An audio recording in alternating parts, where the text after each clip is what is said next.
what are some of the challenges or the problems that they're expressing to you in sort of the sales process? So why are they looking for a solution like yours? What friction have they encountered? And I think you've touched on this a little bit, but just to be super clear here, what friction have they encountered that excites them about the possibility of working with Inroads? Sure, absolutely. So, like I said before in the beginning, like some of the challenges that everyone faces, they're feeling it. And so as a, part of the thing that we hear is that we're going to accept some sort of loss, right? So we've worked into our budget a 10% decline in our enrollment, whereas we approach them and say, there's no reason for that, right? There's no reason to have to accept that loss. We can help you, get those wins in order to fill that class. So if you want 250 students, why not? Let's go after 250 students, because what we're going to do is we're going to create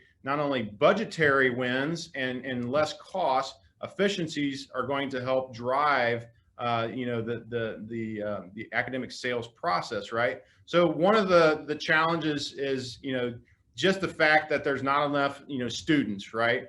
Or there's a perceived not enough students, right? So a good example in like small liberal arts institutions, sometimes they feel like their competitors are the other small, liberal arts institutions, or, small Christian or a small Catholic university, where in the reality is they're going up against the big guys, right? Yeah. The big guys who don't have a problem with applications, but, they bring in enough students. But if they can actually get incremental wins in not only their competitors, but also incremental wins to the big guys who are, don't have enrollment problems, by and large, then they actually are going to create wins. So that's another thing, is defining who your actual competitors are. And then also when it comes to your markets. So when you're doing a name buy or you're putting together travel schedules, that can be a lot of time and energy and money up front. You buy 30,000 names. There's no way a staff of 5 counselors are going to go through 30,000 names, right? Yeah. So you start blasting out email marketing, and that has a cost to it. Part of the cost of that is reputation, right? So like blasting, and that's not always a hard cost, but if you can really define like, okay, these are my zip codes, these are my high schools, public and private, these are the areas in which we should travel. And oh, by the way, since I'm going over here to, let's say, Cleveland, I'm going to stop at Bluffton. I'm going to stop at Lima. I'm going to stop at Findlay, Ohio, on my way to Cleveland, because I know predictive wise, these are areas where I have, profiles of students that would fit our institution. So that's how, an institution approaches us, is that we're out of money. There's not enough students. We don't have enough time. And these are the ways that we're helping solve the problems for the institutions we work with. Love it. And again, that just makes a lot of sense, especially considering just how competitive the market is right now and the various challenges that higher education is facing, which are all too well known by our listeners today. I'm curious, same convinced, right? I understand that partnering with Inroads is going to help make my admissions team more efficient, more effective. We're going to get all these small wins, these daily small wins, which are going to result in week-long, month-long, right, academic year-long wins.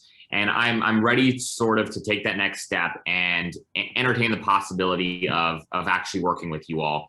Okay. How do I, like, what do you need from me? Like, where do you guys start with your client engagements? Do I basically hand over all of the data in my CRM and in my SIS, or how do I go about starting to work with you all? How do you guys work with a client's existing data? Sure, absolutely. So the first step of everything that we do is we put together a strategic data plan. So sometimes when an institution might have good data in place, that they've kind of been in the space before of predictive, and they kind of know maybe a little bit of the process. So those clients actually end up being a lot easier to work with because they've had IT be involved before. They've had their, so pulling data out of, whether it be your CRM, like you said, your student information system, or your financial aid product. We want to pull data in all the sets where we feel like there could be value there when it comes to predicting students. So there might even be in the athletic department, a whole separate CRM, right? And we want to marry that information up to, when we start to put together models.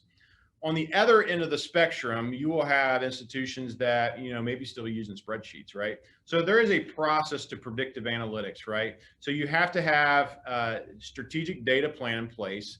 And so when you're on this end of the spectrum, we will start off by saying, we're going to put together a 3 to 5 year plan, and then we're going to let that plan marinate for 2 years. And then we're going to re-engage you at the end of that 2 years and start to run predictive.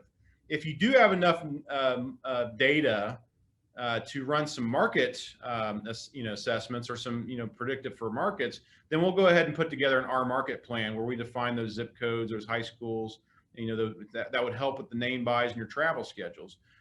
But really, if you're on this end of the spectrum, we're going to consult with you and say, let's get you from point A to point B, and then point B to point C might be, two years down the road, and then we'll start running more predictive, because we have to be responsible with your data. We have to be responsible with telling you. I can't just come in and say predictive analytics is for you today, because it may not be, right? So that's the ethical side of data or predictive analytics, is that you have to trust your partner to be able to come in and tell you the truth about where you're at, so that you can, we can build a relationship. And so those wins may be delayed for a couple of years, and it really depends on where you're at today. When I have a conversation with an institution that tells me that, they've invested in Salesforce or Slate, or they've invested in, XYZ, that usually gives me some confidence that there's, a level of data integrity, some data processes. And it's not that we eliminate any clients for sure, but we will always consult up front before they even make an investment. Like, okay, where do you think we need to, where are we going to go in order for you to get from point A to point C, in order so you can get wins like we've talked about.